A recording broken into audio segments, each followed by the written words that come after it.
This is the Work at Home Heroes podcast. Your host, Caitlin Pyle, digs deep with people from all over the world who make money from home.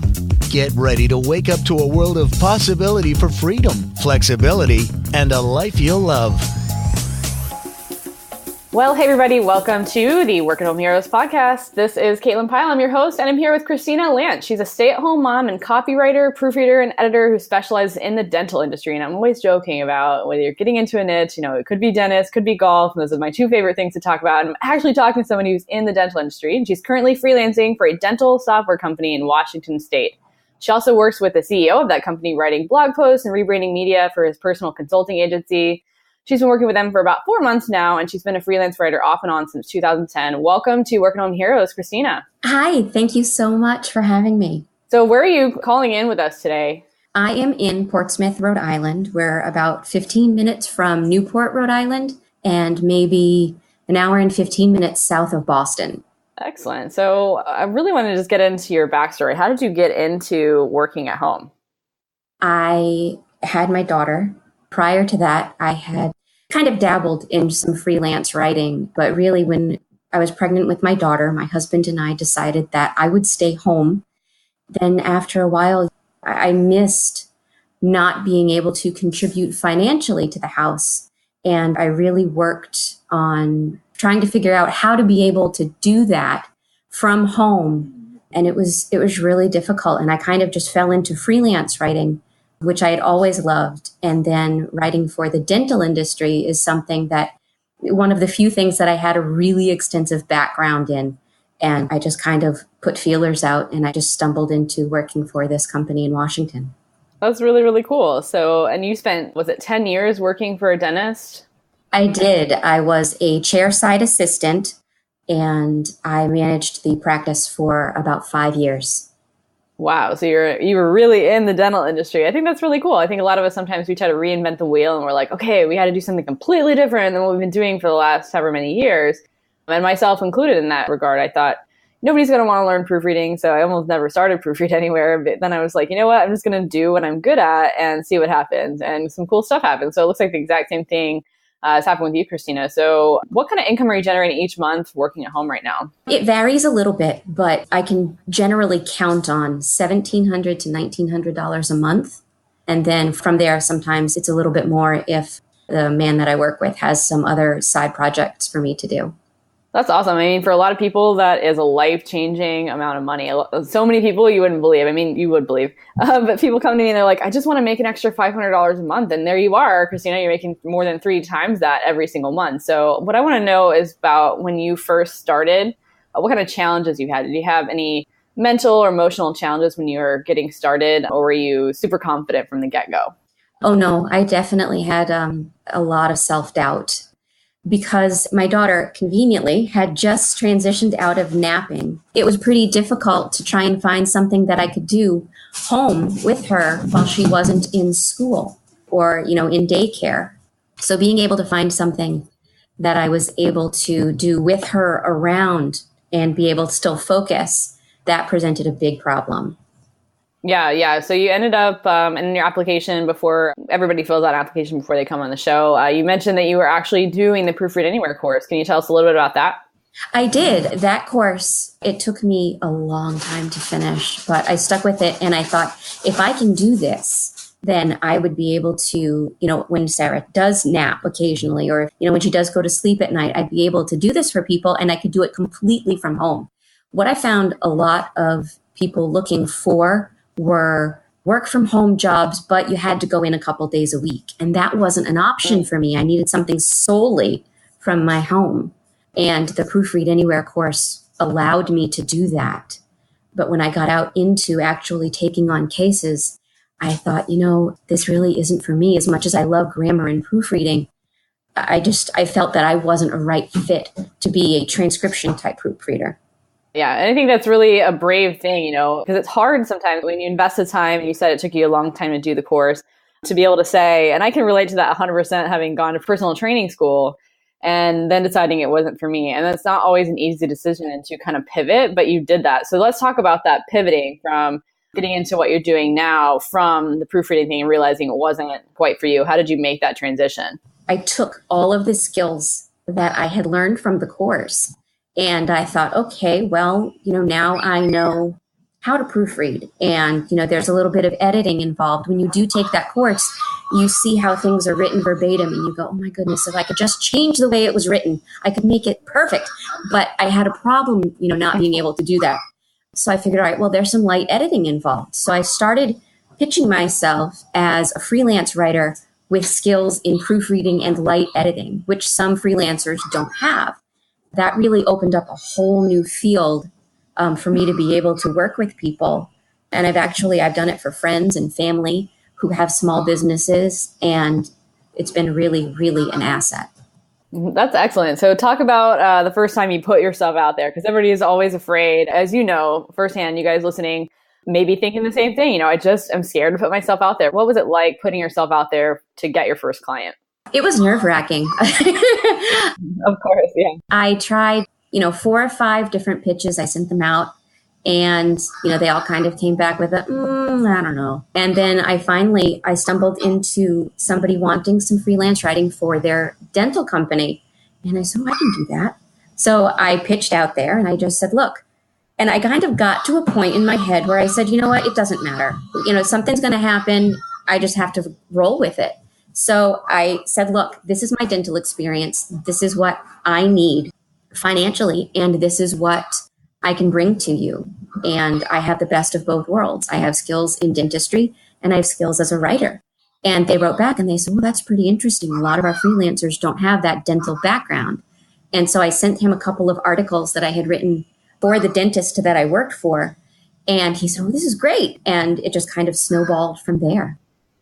I love that. So this is a prime example. You guys tuning in right now, Christina went a mile deep instead of a mile wide. Instead of trying to be a writer for everybody and everything because she wanted to make the most amount of money possible, she specialized in dentistry. And I'm just so thrilled to death because I joke about, finding your niche. And I always say dentist, and I always say golf and stuff because that's kind of an obscure niche for many people. But to talk to somebody who's actually doing dentistry as their specialty with their freelance writing, I'm just thrilled to death about that. So Christina, I want to know what your life looks like now. How has your life improved since you achieved your dream of working at home? I have so much less financial stress, obviously, but professionally, there's that satisfaction to me. I had my daughter a little later than most. I was 38 when I had my daughter. She'll be 4 in a couple of months.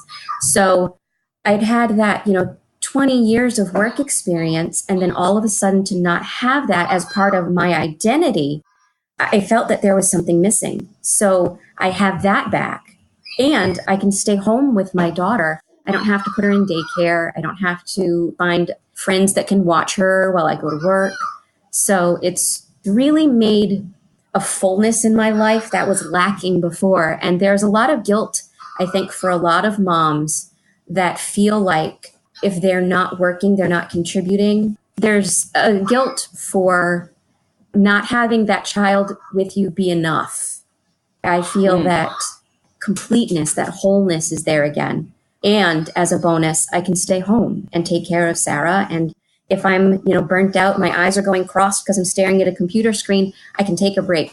And Sarah and I can go to a park and we can go to a playground.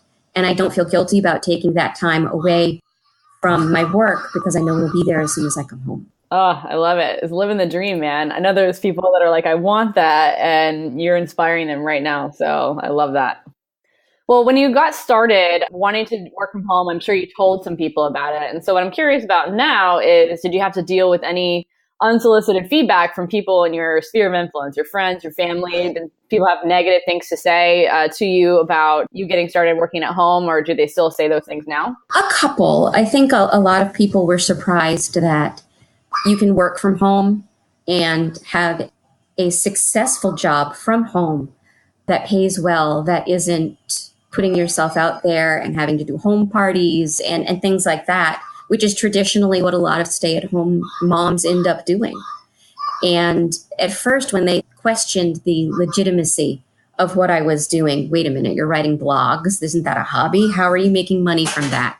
And now that they see months down the line that it provides a steady, reliable income. But I live in a small town with a lot of small businesses, and there are a lot of people that don't see the value in a freelance writer. So that was a lot to overcome too, with them kind of looking side-eyed at you when you say, oh, I'm a freelance writer. And they just go, who would pay for a writer?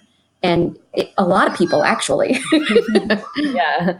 The best part is that you get to prove them wrong. Exactly. Yeah. And even though they roll their eyes, I think a lot of times they roll their eyes because they don't understand. And I just recall from my own journey getting into working at home, people are like, oh, well, then you're in your pajamas all day. You don't have a real job. You can come out and meet me for lunch whenever you want. And my mother-in-law would drop by unannounced because I wasn't really working, so to speak. And she stopped doing that, thank goodness, because she gets it now. But in the beginning, it's hard for people because they just don't understand. And that's a big reason why we're doing the Work at Home Heroes podcast. It's why the group exists. It's why I do what I do, is to change what it means when people hear the words work at home. Because the fact is, people think you have to have house parties, you have to sell products, and it's all this stuff. But the reality is it's a lot more than that. What about your husband? What did your husband think when you decided you wanted to take the leap into working at home?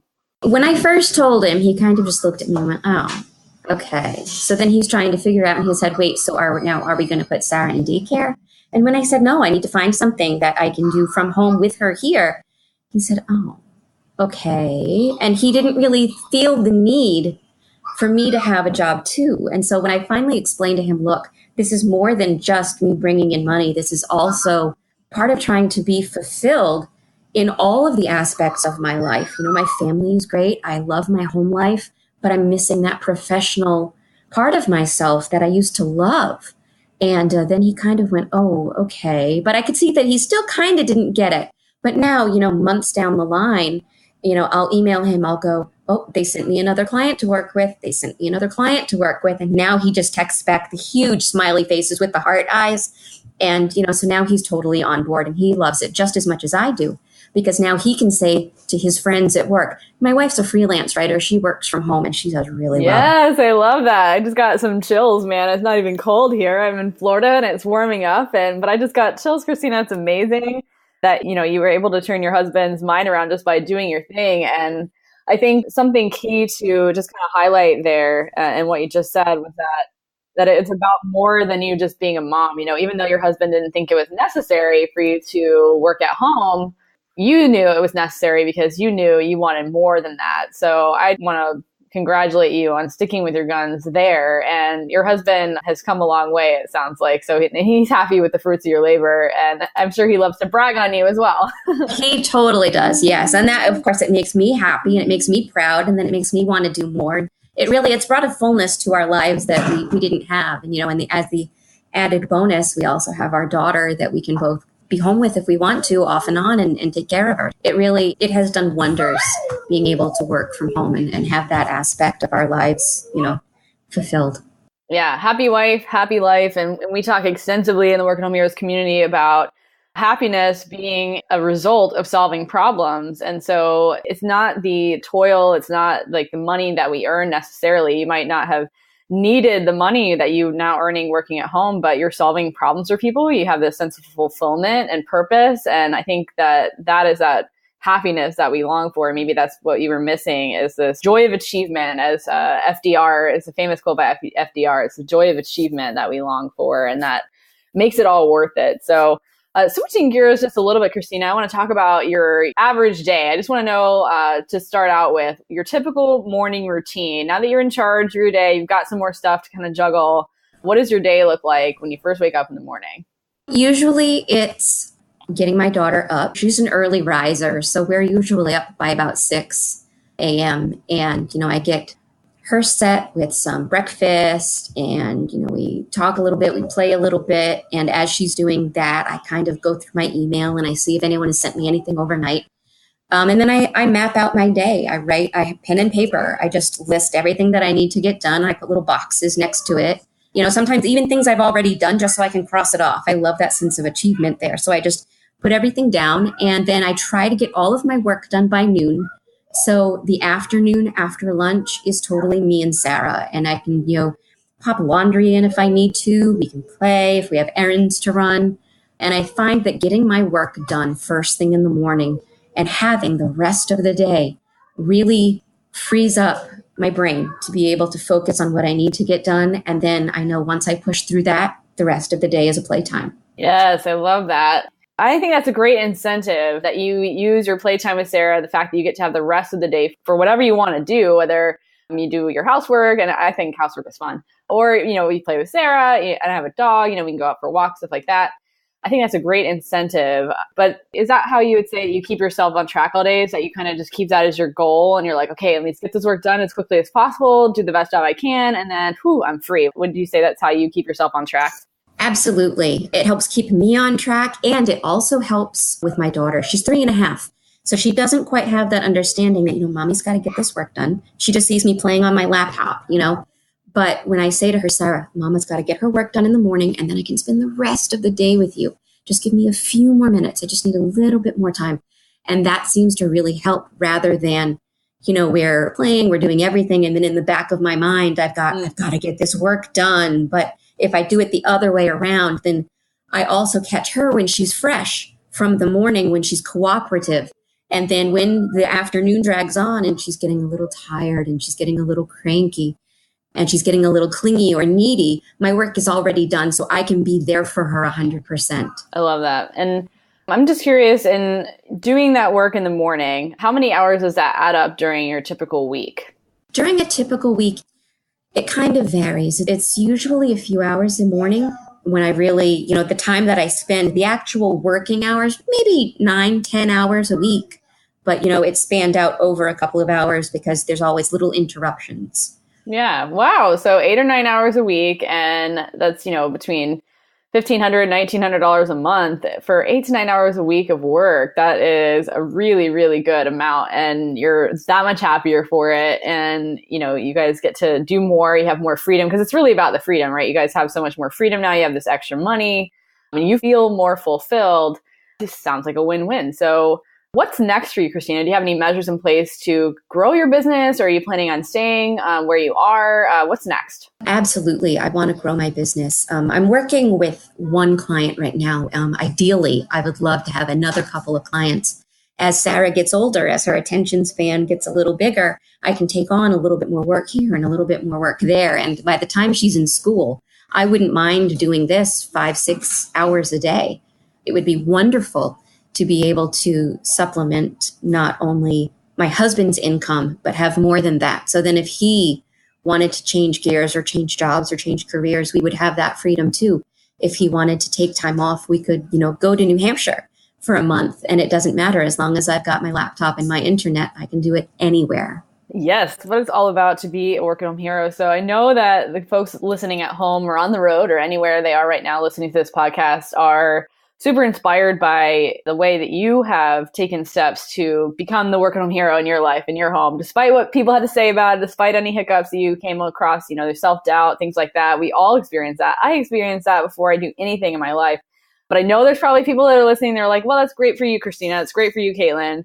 But what about me? I'm scared to death to get started. And we ask this question at the end of every interview. I just want to know what your advice is for people who are at home and they're scared to get started. What would you say to those people right now? Try it. Just take baby steps. If it takes you a year to get just a little bit of traction, just write down your goal, write down what you want. Even if it seems completely far-fetched, write it down. Then say, okay, 6 months from now, where can I be in achieving this goal? And then write that down. And then write it down week by week if you have to. And wherever you are, write down on your calendar, on your day book, put it in your phone as a daily reminder if you have to, what you want that end goal to be, and then just chip away at it. And eventually you'll gain traction, and where your energy flows is where you end up. So where you want to be, if you really, really want that, it'll happen. It might take time, but give it the time that it will take.